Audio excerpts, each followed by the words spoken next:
آج کی اس شب میں قرآن عظیم کے 27 پارے مکمل ہو گئے۔ اللہ کریم بقیہ قرآن کے حصے کو صحیح تجوید سے پڑھنے میں آسانی عطا فرمائے اور آپ سب کو سننے کا ثواب بھی عطا فرمائے۔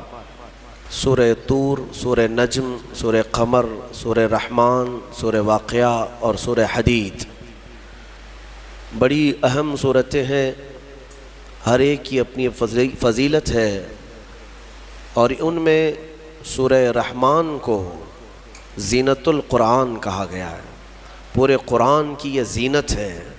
اس میں اللہ عز و جل نے اپنے بندوں سے مخاطب بار بار ارشاد فرمایا، فَبِأَيِّ آلَاءِ رَبِّكُمَا تُكَذِّبَانِ۔ اس میں مخاطب جو ہیں دو لوگ ہیں، جنات بھی ہیں اور انسان بھی ہیں، دونوں کو خطاب کیا جا رہا ہے۔ اے جنات اور اے انسانوں، تم اپنے رب کی کون کون سی نعمتوں کو جھٹلاؤ گے؟ اس آیت کو 30 سے زیادہ مرتبہ دہرایا گیا سورہ رحمان میں۔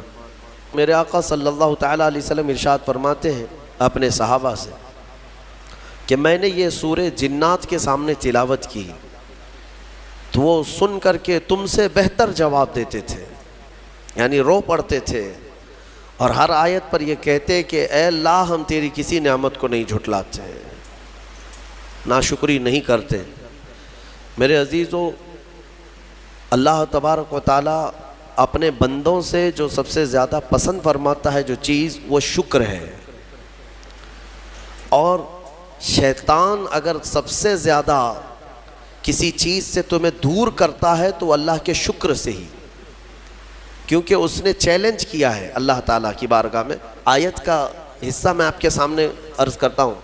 اللہ تبارک و تعالیٰ سے اس نے کہا، لَأَقْعُدَنَّ لَهُمْ صِرَاطَكَ الْمُسْتَقِيمَ ثُمَّ لَآتِيَنَّهُمْ مِنْ بَيْنِ أَيْدِيهِمْ وَمِنْ خَلْفِهِمْ وَعَنْ أَيْمَانِهِمْ وَعَنْ شَمَائِلِهِمْ وَلَا تَجِدُ أَكْثَرَهُمْ شَاكِرِينَ۔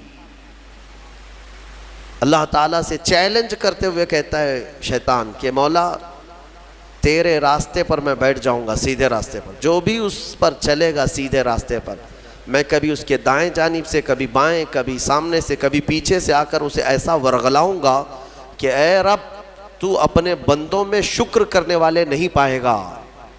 شیطان بھی کس چیز کی وہ کر رہا ہے چیلنج میں؟ شکر کرنے والے نہیں پائے گا مولا تو۔ اور اللہ نے قرآن میں فرمایا، وَقَلِيلٌ مِّنْ عِبَادِيَ الشَّكُورُ، میرے بندوں میں شکر کرنے والے بہت کم ہیں، بہت کم ہیں۔ اب جب رحمان فرما رہا ہے تو پھر یہ جو انسانوں کی تعداد ہے، کوانٹیٹی ہے، اس میں اگر پرسنٹیج نکالا جائے تو وہ انگلیوں میں گنے جاتے ہیں جو شکر کرنے والے لوگ ہیں۔ شکر اس کی اللہ تبارک و تعالیٰ نے فرمایا تم اگر شکر کرو گے، لَإِن شَكَرْتُمْ لَأَزِيدَنَّكُمْ، میں زیادہ دوں گا، وَلَئِن كَفَرْتُمْ إِنَّ عَذَابِي لَشَدِيدٌ، اور اگر تم ناشکری کرتے ہو میری نعمتوں کی تو پھر سمجھ لو کہ میرا عذاب بہت ہی سخت ہے۔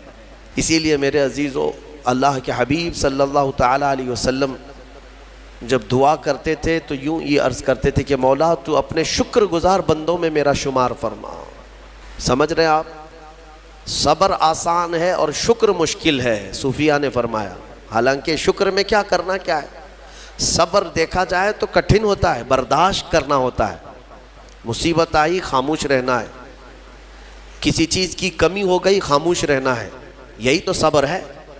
گناہ کی خواہش ہوئی لیکن نہیں کیا، یہی صبر ہے۔ صبر دیکھا جائے تو مشکل ہے، لیکن صوفیہ کرام فرماتے ہیں صبر سے زیادہ مشکل شکر ہے۔ شکر ہے وہ کیسے؟ کہا کہ اس لیے کہ جب خوشیاں آتی ہیں تو عام طور پر انسان ہر چیز بھول جاتا ہے، اسے یاد ہی نہیں رہتا کہ دینے والے کا مجھے شکر بجا لانا چاہیے، وہ بھول جاتا ہے۔ موت پر، غم پر، بیماری پر دعائیں مانگی تو ضرور جاتی ہیں، قرآن پڑھا تو جاتا ہے، لیکن خوشیوں کے موقع پر بندہ بھول جاتا ہے۔ اسی لیے صوفیہ اکرام نے فرمایا شکر جو ہے یہ مشکل ہے، اور منافق شکر نہیں کر سکتا۔ یہ مومن کو عطا کی ہوئی نعمت ہے شکر کرنا۔ شکر کیسے کریں گے آپ؟ شکر کرنے کا، شکر کے بہت سارے طریقے ہیں، صرف یہ نہیں ہے کہ زبان سے کہہ دیا الحمدللہ، بلکہ تمہارے ہاتھ و پیر بھی شکر بجا لاتے ہیں، تمہاری زبان بھی اور تمہارا دل بھی، تینوں طریقے ہیں شکر کے۔ کسی کی زبان چلتی ہی نہیں تو کیا وہ شکر گزار نہیں ہے؟ لیکن اگر اللہ رب العزت کے حوالے اپنے آپ کو کر دیا، دل سے وہ کہتا ہے کہ مولا میرا کچھ نہیں، سب تیرا ہے، وہ دل سے کہہ رہا ہے، اس کے دل کا شکر ہے۔ وہ ہاتھ اور پیر اگر عبادت کے لیے اٹھاتا ہے تو یہ ہاتھوں اور پیروں کی طرف سے اللہ کا شکر ہے، اور پھر زبان سے اگر کہتا ہے تو یہ زبان کا شکر ہے، الحمدللہ۔ اور میرے عزیزو، اللہ تبارک و تعالیٰ کو شکر ہی پسند ہے، اور شکر کا جو سب سے بہترین لفظ ہے وہ کیا ہے؟ شکر کرنے کا اللہ کا سب سے بہترین لفظ کیا ہے؟ الحمدللہ، یہی ہے نا۔ آپ کو عادت ڈالی گئی ہے کہ کسی نے بھی اگر آپ سے پوچھا کہ طبیعت کیسی ہے تو آپ کیا کہتے ہیں؟ الحمدللہ، چاہے سر درد ہو ہی رہا ہو لیکن آپ کہتے ہیں الحمدللہ۔ یہ شکر کرنے کا سب سے بہترین لفظ کیا ہے؟ الحمدللہ۔ اب میں آپ کو بتاتا ہوں یہ سب سے بہترین لفظ ہے، اسی لیے دیکھو کہ اللہ نے اپنی کتاب، آخری کتاب قرآن بھی اپنے حبیب پر اتارا تو اس کا سب سے پہلا ورڈ کیا رکھا؟ الحمدللہ۔ الحمدللہ سے پورا قرآن شروع ہوا۔ پھر تم اگر مولا کی بارگاہ میں عبادت کے لیے کھڑے ہوئے، نماز کے لیے رکعت باندھے، امام اگر کہیں سے جہر میں شروع کیا تو کہاں سے؟ نماز میں بھی اگر امام قرات شروع کرتا ہے تو کہاں سے شروع کرتا ہے؟ الحمدللہ سے ہی شروع کرے گا۔ میرے عزیزو، اتنا ہی نہیں بلکہ روایتیں ملتی ہیں کہ آدم علیہ السلام کو جب پیدا کیا گیا اور ان کے جسم میں روح ڈالی گئی، آپ کو چھینک آئی، سب سے پہلے آپ کی زبان سے نکلا الحمدللہ۔ اس سے اندازہ کرو کہ میرا مولا شکر پسند کرتا ہے، شکر پسند کرتا ہے۔ اسی لیے 30 سے زیادہ مرتبہ تم سے پوچھ رہا ہے مولا کون کون سی نعمتوں کو جھٹلاؤ گے؟ تم اللہ رب العزت کے آگے سیرنڈر ہو جاؤ، سپرد ہو جاؤ کہ مولا نہیں، میں تیری کسی نعمت کا انکار نہیں کرتا۔ تمہیں اندازہ بھی نہیں ہے تمہارے پاس نعمتیں کیا کیا مولا نے دیا ہے، تمہیں اندازہ بھی نہیں ہے۔ وَإِن تَعُدُّوا نِعْمَةَ اللَّهِ لَا تُحْصُوهَا، اللہ فرماتا ہے اگر تم گننا چاہو گے اللہ کی نعمتیں ہرگز گن نہیں سکو گے۔ کیسے گنیں گے؟ ایک بزرگ نے لکھا ہے کہ اگر کوئی طے کر لیا، توجہ چاہتا ہوں، شیخ سعدی رحمۃ اللہ علیہ کے حوالے سے یہ بات ملتی ہے، کسی نے طے کر لیا کہ میں اللہ کی ساری نعمتوں کا شکر بجا لاؤں گا، اس نے جو بھی میری نعمتیں دی ہیں سب نعمتوں کا میں شکر بجا لاؤں گا۔ ٹھیک ہے، تمہاری زبان اللہ نے دیا ہے، یہ ایک نعمت ہے، ناک نعمت ہے، کان نعمت ہے، آنکھ نعمت ہے، ہاتھ ہیں، انگلیاں ہیں، پورے جسم میں ایک ایک عضو اللہ کی نعمت ہے۔ پھر پلس اس کے علاوہ جینے کے لیے جو یہاں پر گھر دیا یہ نعمت ہے، زمین پر چلنے کی طاقت دی یہ نعمت ہے، اور سونے کے لیے ہمیں بستر دیا، پہننے کے لیے کپڑے دیا یہ نعمت ہے، رشتہ دار دیا یہ نعمت ہے، اولاد دیا یہ نعمت ہے، ماں باپ دیا یہ نعمت ہے، اچھے دوست دیا یہ نعمت ہے، اسلام دیا یہ نعمت ہے، ایمان پر رکھا یہ نعمت ہے، اپنے آخری نبی کی امت میں پیدا کی یہ نعمت ہے۔ یہ ہزاروں نعمتیں ہیں، لیکن اگر تم چلو طے کر لیتے ہو کہ میں اللہ کی ساری نعمتوں کا ایک ہی بات دیگرے شکر بجا لاؤں گا، اے اللہ تو نے مجھے زبان دی الحمدللہ، تو نے مجھے ناک دی الحمدللہ، سب نعمتوں کا شکر کرنے کا اگر کسی نے ارادہ کر لیا تو شیخ سعدی فرماتے ہیں تو پہلے وہ بیٹھ جائے، اس کو اللہ نے جو سانسیں دی ہیں نا یہ سب سے بڑی نعمت ہے۔ ایک سانس اندر جاتی ہے یہ نعمت، سانس باہر نکلتی ہے یہ نعمت۔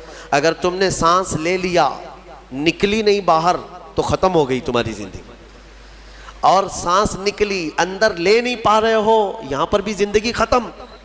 سانس لینا ایک نعمت، سانس باہر چھوڑنا یہ ایک نعمت۔ شیخ سعدی فرماتے ہیں اور ہر سانس نہیں ہوتی ہے، پرانی سانس نہیں آئے گی، پھر ہر سانس نہیں ہے، تو ہر سانس کے بدلے ہی تم اگر الحمدللہ کہتے رہ جاؤ گے تو زندگی گزر جائے گی سانسوں کے شکر پر، باقی نعمتیں ویسی ہی رہ جائیں گی. صرف سانسوں کے شکر پر تو زندگی گزر جائے گی. میرے عزیزو، اندازہ بھی نہیں کر سکتے کہ اللہ نے کون کون سی نعمتوں سے نوازا ہے. تمہیں پتہ ہے، میں ایک مرتبہ اس چیز کو بھی پڑھا تھا کہ اگر تمہیں سانس خرید کر کے لینا پڑ جائے، ہاسپٹل میں جا کر کے دیکھو آکسیجن کا ایک سلنڈر جو کبھی مریضوں کو لگایا جاتا ہے کتنی قیمت کا ہوتا ہے، دن بھر میں وہ کتنے سلنڈر سانس کھینچتا ہے.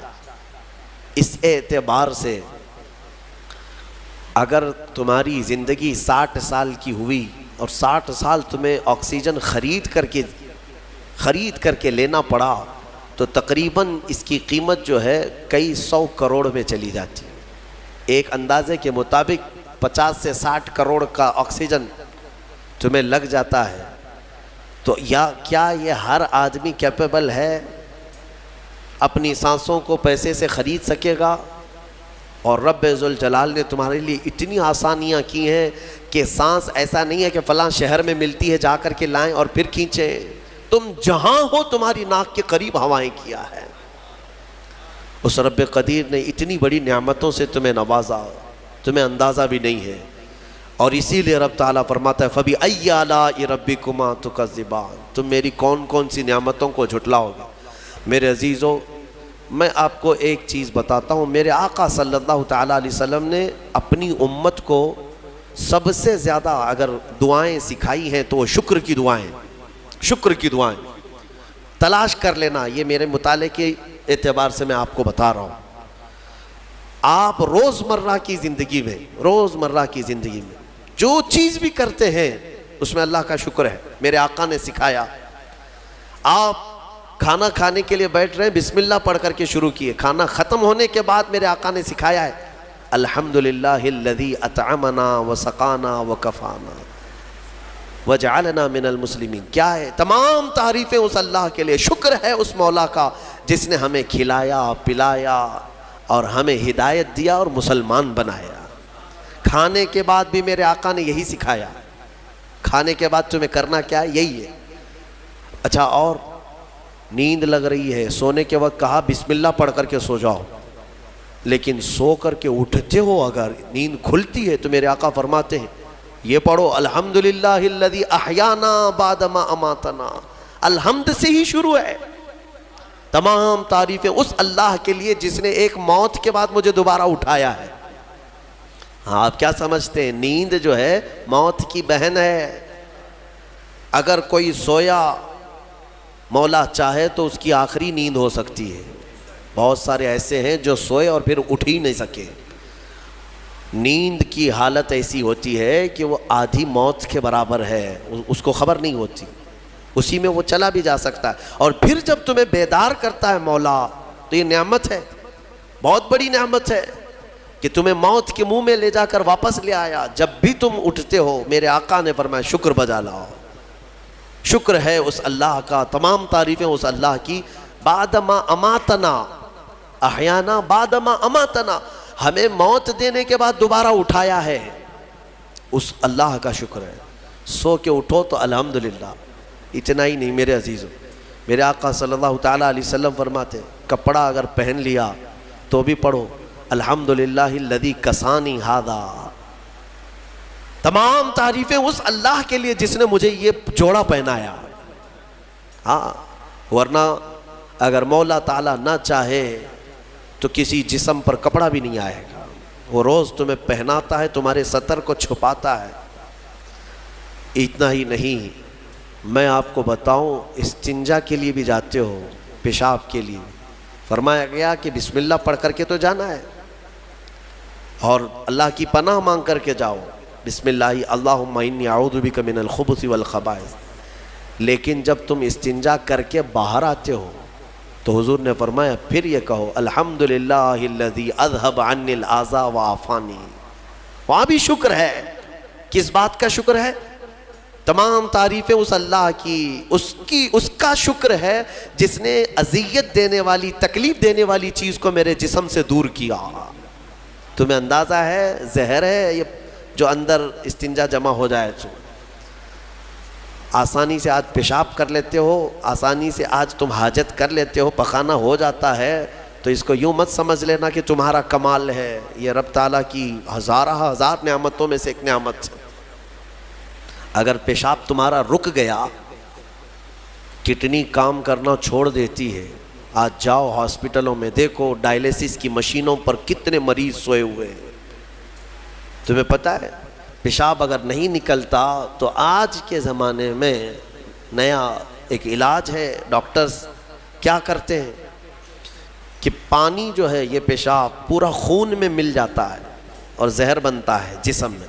اگر ایک دن پیشاب نہیں ہوا تو پانی تمہارا جسم میں بھر جائے گا، اسی کو کریٹینن کا لیول بڑھنا کہتے ہیں، زہر بھر جاتا ہے۔ اب اس کو نکالے کیسے؟ باہر آتا نہیں ہے، باہر آتا نہیں ہے۔ ڈاکٹر اس کے لیے ڈائلیسس کی مشین اس کو لٹاتے ہیں، کیا کرتے ہیں؟ بڑی موٹی موٹی 2 سوئیاں یہاں حلق میں ڈالتے ہیں گردن کے پاس، یا پھر ہاتھ سے ایک پائپ جسم کا پورا خون نکالتا ہے اور مشین میں ڈالتا ہے، اور مشین فلٹر کرتی ہے، دوسرے پائپ سے فلٹر کیا ہوا خون اندر جاتا ہے، اور جو پانی ہے وہ مشین نکال کر کے باہر ایک ڈبے میں پھینکتی رہتی ہے۔ میرے عزیزو، میں نے اپنی آنکھوں سے دیکھا ہے ایک بار ڈائلیسس کرنے کے لیے 4 گھنٹے لگتے ہیں، 4 گھنٹے لگتے ہیں، اور کئی مریض ایسے ہیں جن کو ہفتے میں 3 مرتبہ یہ کرنا پڑتا ہے، اور ڈاکٹر ان کو 1 بوتل پانی دیتا ہے، لمیٹڈ پانی پینا، پورے 2 دن میں 1 لیٹر سے زیادہ پانی مت پیو۔ اللہ چاہ کر کے وہ پانی نہیں پی پاتے، چمچ سے پانی پیتے ہیں، ڈھکن سے پانی پیتے ہیں کہ زیادہ ہو گیا تو جسم میں نکلنے کی جگہ نہیں ہے۔ خیر یہ تو ڈاکٹرز نے پیشاب نکالنے کے طریقے تو اپنا لیے میرے عزیزوں، لیکن اگر پخانہ نہیں نکلا تو اب تک اس کے علاجات بھی نہیں ملتے۔ کھا لیا آپ نے، اگر یہ غلاظت نہیں نکل پائی تمہارے اندر تو پورے جسم میں یہ زہر بن کر کے پھیل جائے گا، موت کا سبب بن جاتا ہے۔ جب ہم بیت الخلاء میں جاتے ہیں اور پیشاب پاخانہ کر کے نکلتے ہیں تو تمہیں کیا لگتا ہے میرے عزیزو؟ یہ اللہ کی ہزارہ نعمتوں میں سے ایک نعمت ہے کہ اذیت دینے والی چیز کو اس نے ہمارے جسم سے ہٹایا ہے۔ اسی لیے مولا فرماتا ہے فَبِأَيِّ آلَاءِ رَبِّكُمَا تُكَذِّبَانِ، تم میری کون کون سی نعمتوں کو جھٹلاؤ گے؟ اچھا یہ تو نکلنے والی بات میں نے کیا نا، نکلنے والی بات، لیکن تمہیں پتہ ہے تمہیں اگر کھانے کے لیے بھوک نہ لگے تو کچھ نہیں کر سکو گے۔ کھانے کی خواہش ہونا یہ اللہ کی نعمت ہے، بھوک لگنا یہ اللہ کی نعمت ہے۔ اچھا یہ بھی میں آپ کو بتا دوں، بھوک لگتی نہیں ہے کسی کو تو یہ مصیبت ہے، کھا ہی نہیں سکتا، بغیر بھوک کے وہ اندر لے بھی نہیں سکتا لقمہ۔ یہ رب تبارک و تعالیٰ کی طرف سے نظام رکھا گیا ہے، وہ بھوک لگتی ہے وہ کھاتا ہے۔ اور ایک بات میں بتا دوں، ایک بڑی بیماری ہے دنیا کی، بھوک تو بہت لگتی ہے، آدمی کھائے جاتا ہے لیکن پیٹ بھرتا نہیں، سیرابی نہیں ہوتی، شکم سیر نہیں ہوتا۔ یہ بیماری ہے ہیضے کی بیماری۔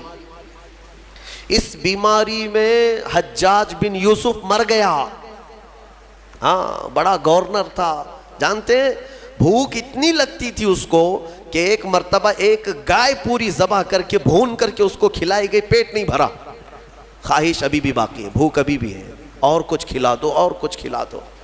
اس کو پھر انڈے کھلائے گئے، مرغیاں کھلائی گئی، اتنا کھلایا گیا کہ پیٹ پھٹ گیا، پیٹ پھٹ گیا اور زہریلا ہو گیا۔ آپ کو کیا میں بتاؤں، پیٹ 4 لقمے کھانے کے بعد، کسی کو 10 لقمے کھانے کے بعد ایسا لگتا ہے نا پیٹ بھر گیا، الحمدللہ پیٹ بھر گیا ہے۔ یہ جو شکم سیر آپ کو لگتا ہے یہ اللہ کی نعمت ہے۔ کچھ لوگوں کو یہ بیماری ہے کہ تم ان کو 4 کلو بھی اندر کچھ ڈال دو تو یہاں کی جو چاہت ہے وہ نہیں جائے گی، ہاں خواہش نہیں ختم ہوگی۔ اسی طرح پیاس لگنا اللہ کی نعمت ہے، اور پیاس کا بجھ جانا یہ بھی نعمت ہے۔ سکرات کے وقت میں فرمایا گیا کرے ایک ندی پانی بھی اس کو پلایا جائے تو یہ حلق نہیں سوکھے گا، پیاس باقی رہے گی، اور پانی اور پانی اور پانی۔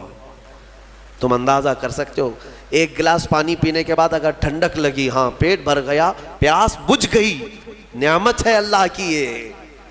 اور ایک بیماری یہ ہے کہ اس کے اندر ایک بالٹی پانی بھی ڈال دیا جائے تو حلق نہیں سوکھتا، پیاس بجھتی نہیں ہے، پھر زبان چپکنے لگتی ہے، حلق سوکھنے لگتا ہے، یہ بیماری ہے۔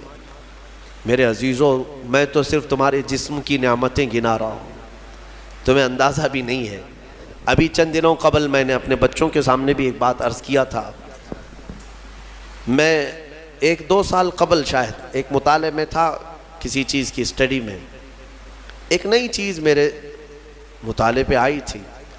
ایک صاحب کئی دنوں سے وہ بیمار رہتے تھے، ان کو ہوتا کیا تھا، چلتے تھے تو اچانک ٹیڑھے ہو جائیں اور ایسا لگے کہ دیوار گر رہی ہے، روڈ پہ چلے تو ایسا لگے کہ یہ گاڑی میرے اوپر گرے گی۔ ہاں، یہ ایک بیماری ہے۔ آپ زمین پر کھڑے ہوتے ہیں، 2 پیروں سے کھڑے ہوتے ہیں نا، بیلنس کیسے رہتا ہے تمہارا؟ یہ چاہے موٹے ہو تگڑے ہو لیکن سیدھے تو کھڑے رہتے ہو، اور چلتے ہو تو کیا ایک طرف جھک جھک کے چلتے ہو، کبھی ادھر کبھی ادھر نہیں، ہوائیں چاہے جتنی بھی آئیں آپ سیدھے چلتے ہیں۔ یہ کون ہے جو تمہارے بیلنس کو مینٹین کیا ہوا ہے؟ صرف 2 ٹانگوں پر تمہارے پورے وزن کو کس نے قائم رکھا ہے؟ اگر تجربہ کرنا ہے تو مٹی کا ایک پتلا اس طرح سے چلا کر کے دکھاؤ، 2 ٹانگوں پر چلا کر کے دکھاؤ، بیلنس کون رکھے گا؟ ارے پتلے بھی اگر بنا کر کے کھڑا کرتے ہیں کہیں اسٹیچو تو انہیں گاڑ دیتے ہیں، کھڑا نہیں کر پائیں گے۔ اتنا تمہاری ہی وزن کے برابر 80 کلو کا ایک پتلا بناؤ مٹی کا اور اس کو صرف پیروں پہ کھڑا کر کے دکھاؤ، نہیں کھڑا ہوگا، ہوا آئے گی گر جائے گا۔ تمہیں ہوا کیوں نہیں گراتی؟ کون ہے جو تمہیں برقرار رکھا ہوا ہے؟ آپ کو میں بتاؤں تو حیرت ہوگی آپ کہ کون سی چیز مینٹین کرتی ہے، پتہ ہے آپ کو کون سی چیز تمہارے جسم کے اندر؟ نہ تمہارے ہاتھ نہ تمہارے پیر۔ اللہ اکبر، اللہ کی نعمتوں پر قربان جاؤ۔ ایک صاحب انہوں نے مجھ سے ملاقات کی تھی اور اپنی بیماری یہ بتائی تھی کہ ایسا لگتا ہے، تعویذ بھی کرائے، دعا بھی کرائے، وظیفے بھی کروائے، بہت ساری۔ ایک ماہر دانشور تھے، انہوں نے مجھ سے یہ کہا کہ مولانا مسئلہ یہ ہے کہ ہمارے دونوں کانوں کے بیچ میں ایک چھوٹا سا پارا، ایک قطرہ ہوتا ہے پارے کا، لکوڈ پارا دیکھیں آپ، بی پی چیک کرنے کے وقت جو چڑھتا اترتا ہے مشینوں پہ، اس طرح کا ایک ہلکا سا ایک لکوڈ قطرہ ہمارے دونوں کانوں کے برابر بیچوں بیچ ہوتا ہے، اور وہ قطرہ ہے جو پورے بیلنس کو مینٹین کرتا ہے۔ وہ ایک قطرہ ہے، اگر اس قطرے کے اندر ذرا برابر بھی ادھر ادھر ہوا، وہ ایک طرف ہو گیا تو آدمی یوں چلنے لگ جائے گا، اگر وہ اس طرف ہو گیا قطرہ تو پھر آدمی اس طرف جھک جائے گا، اور یہ جلدی ہوتا نہیں ہے۔ وہ اتنا مضبوطی کے ساتھ پورے انسانوں کے جسموں کو سنبھالے رکھتا ہے۔ میرے عزیزوں، پھر میں یہ پوچھتا ہوں فَبِأَيِّ آلَاءِ رَبِّكُمَا تُكَذِّبَانِ، تم اپنے رب کی کون کون سی نعمتوں کو جھٹلاؤ گے؟ اور ایک بات، عجیب چیزیں میں نے دیکھی، کبھی ہم غور نہیں کرتے نا اپنے جسم میں، اور اسی لیے میرا رحمان فرماتا ہے وَفِي أَنفُسِكُمْ أَفَلَا تُبْصِرُونَ، تمہاری ذات میں میری نشانیاں ہیں، تم دیکھتے نہیں؟ اللہ پوچھ رہا ہے، تمہاری اپنی ذات میں میری نشانیاں ہیں۔ محبوب الہی نظام الدین اولیاء رحمۃ اللہ تعالیٰ علیہ نے فرمایا، اللہ تبارک و تعالیٰ تک اگر پہنچنا چاہے بندہ تو صرف اس کی نسیں جو ہے نا، اس کی رگیں، یہی کافی ہیں اس کے لیے۔ ہاں میرے عزیزوں، آج بھی ڈاکٹرز یہ کہتے ہیں کہ تمہارے جسم کے اندر کی نسیں اگر کھول کر کے پھیلا دی جائیں تو 10,000 کلومیٹر تک پھیل جائیں گے، یعنی تقریباً ایک دنیا گھومنے کے برابر۔ اتنی نسیں تمہارے جسم کے اندر ہیں کہ اگر ان کو کھول کر کے پھیلا دیا جائے تو اتنی لمبی ہو۔ کون ہے جو یہ سارا مینٹین کیا ہوا ہے؟ اور ہر نس میں وہ خون کو دوڑاتا ہے اور پھر واپس پہنچاتا ہے دل تک۔ ایک چیز میں جو کہہ رہا تھا وہ یہ ہے، عجیب سی چیز ہے۔ ایک صاحب نے فرمایا کہ ایک بیماری ہے کہ یہ ایک صاحب ہیں کہ ان کی آنکھوں کی پلک بند ہی نہیں ہوتی. اس پر تحقیق کی گئی. میرے عزیزوں کتنی چھوٹی چیز لگتی ہے. آپ پلکیں جھپکاتے ہیں نا, آپ کے اختیار میں نہیں, اور بہت ہلکی سی ہے, یوں کیا بند ہوئی, یوں کیا کھول دیا, آنکھیں بند ہو رہی کھل رہی ہے. آپ کو پتا ہے اس کے اندر کیا چیز ہے؟ کہا کہ ایک بہت ہلکا اسپرنگ ہے ان پلکوں کے بھی اوپر. باقی سب جگہ اس طرح اپنے آپ نہیں ہوتے ہیں کہ خود سے جو ہے بند ہو رہی ہو کھل رہی ہو. کان کیا اس طرح کرتا ہے ہمارا؟ اٹھ گیا اپنے آپ, بیٹھ گیا اپنے آپ. یہ ہلکی سی پلکوں کی جو چمڑی ہے نیچے آتی اوپر جاتی, نیچے آتی اوپر جاتی. کیا چیز ہے اس؟ تو ایک صاحب نے ہمیں بتایا کہ بہت ہلکا اسپرنگ ہوتا ہے. اگر وہ اسپرنگ ختم ہوا کسی کا تو بلڈوزر سے بھی کھینچ کر کے بند نہیں کر سکو گے. ان پلکوں کی چھوٹی سی چمڑی کو کھینچ کر کے بھی بند نہیں کر سکو گے, وہ بند نہیں ہوگی پھر. اسی لیے مردوں کو دیکھو, اگر کسی کی آنکھیں بند نہیں کیا آپ نے موت کے بعد, وہ کھلی رہ گئی, تو پھر آپ گھنٹوں کھینچ کھینچ کے اس کی آنکھ بند کرو, بند نہیں ہوگی, نہیں ہوگی. کیونکہ موت کے بعد یہ سارا حصہ ختم ہو گیا, اور مرے ہوئے آدمی کو آنکھیں بند ہے اس کی, آپ نے بند کیا, پھر اس کے 1-2 گھنٹے کے بعد اس کی پلکیں اٹھا کر کے دکھا دو, کھول کر کے دکھا دو اس کی آنکھیں. سارے لوگ مل کر کے بھی اس کی آنکھوں کی پلکوں کو کھول نہیں سکیں گے. میرے عزیزو, ہے تو بہت ہلکی سی چیز, لیکن تمہیں پتہ ہے اس کی معنویت کتنی ہے, اس کی معنویت کتنی ہے. یہ بات میں کیوں کہہ رہا ہوں؟ ایک صاحب کو یہ بیماری کی وجہ سے, اس بیماری کی وجہ سے وہ پاگل ہو گئے. کیا بیماری تھی؟ کہ پلک جھپک نہیں رہی ہے, بند نہیں ہو رہی ہے, اور بند نہیں ہو رہی ہے تو نیند نہیں آتی. جیسے نیند آئے گی تو آنکھوں کا آٹومیٹک بند ہونا ہے, اور آنکھ بند نہیں ہو رہی تو سوئے گا کیسے؟ اور نس ہونے کی وجہ سے وہ مینٹلی ختم ہو گیا, پاگل ہو گیا, اور اب تو شاید مر بھی گیا ہوگا.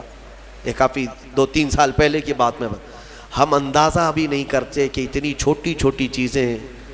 میرے عزیزو, ہمارے بال جو جسم میں ہیں, ایک رواں بھی اس کا بال کا, یہ اللہ کی نعمت ہے. آپ دیکھیں ایک بال بھی نکل گیا تو پھوڑی آ جاتی ہے, اس کی قیمت بتانے کے لیے کہ یہ یوں ہی اللہ نے نہیں دیا تم کو, یوں ہی نہیں. ایک خاتون کو میں نے دیکھا تھا, چھوٹی سی لڑکی تھی وہ, اس کے صرف یہ آنکھوں کے اوپر کی بھویں نہیں تھی اور بال کچھ بھی نہیں تھے, جس کی وجہ سے وہ اتنی ڈراؤنی لگتی تھی کہ بچے دیکھ کر کے بھاگ جاتے تھے.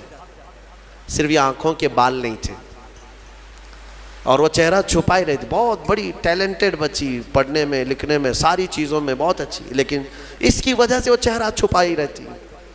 اس دن مجھے محسوس ہوا کہ اگر ایک بھی چیز ہماری ادھر ادھر ہو جائے تو انسان کا سارا جمال ختم ہو جاتا ہے.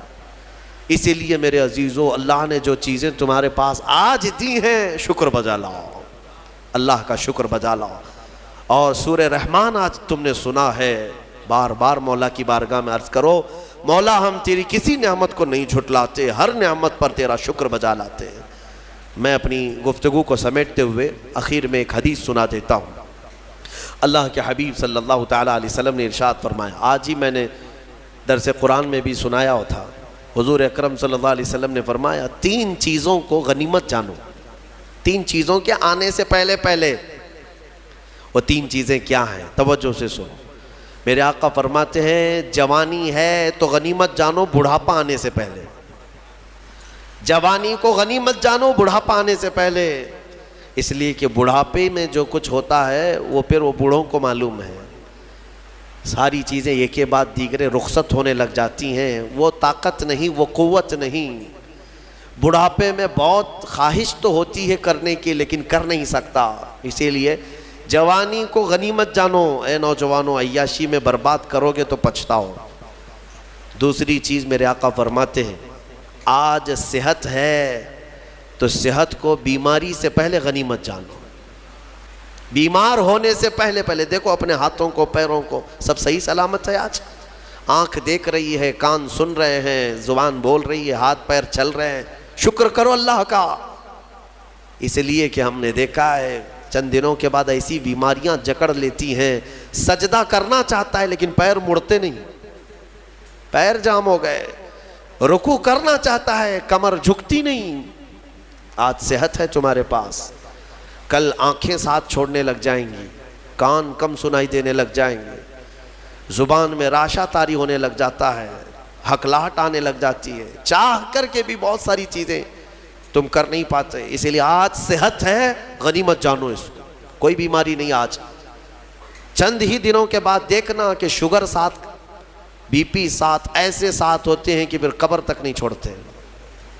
ہاں آج صحت ہے، کل کسی کو کینسر ہوا تو پھر وہ جنازے کے ساتھ ساتھ کینسر جاتا ہے، کچھ نہیں کرتے، اور ان بیماریوں میں آنے کے بعد ان کو صحت کے دن یاد آتے ہیں، کاش جب میں اچھا بھلا تھا تو اللہ کی عبادت کرتا، بیمار ہوں کچھ نہیں کر پاتا۔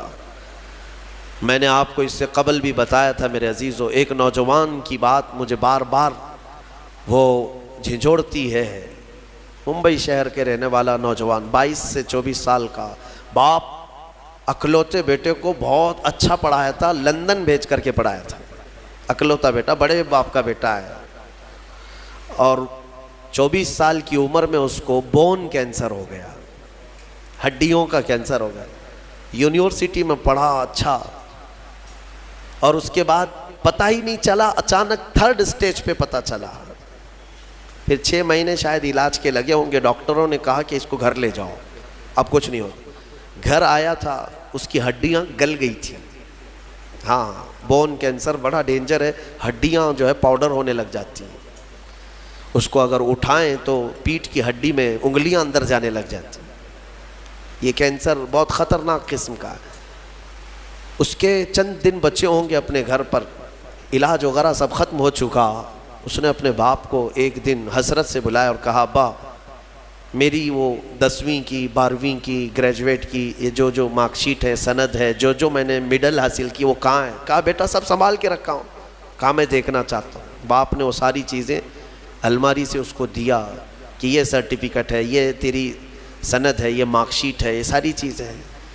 وہ نوجوان بستر پر لے کر کے اپنی سرٹیفکیٹ پڑی ہوئی، اس میں ٹاپر بھی رہا ہے، وہ سب چیزیں دیکھ دیکھ کر کے رونے لگا، اور پھر اپنے باپ سے ایک سوال کیا کہ ابا یہ ساری مارک شیٹ اور سند میں کون سی ایسی ہے جو میں منکر نکیر کو بتاؤں تو مجھے چھوڑ دیا جائے، کیونکہ میں جا رہا ہوں اب آخری سفر پر، میں آخری سفر پر جا رہا ہوں، اب تو میرے پاس اتنا وقت بھی نہیں ہے کہ میں کوئی اور چیز حاصل کروں۔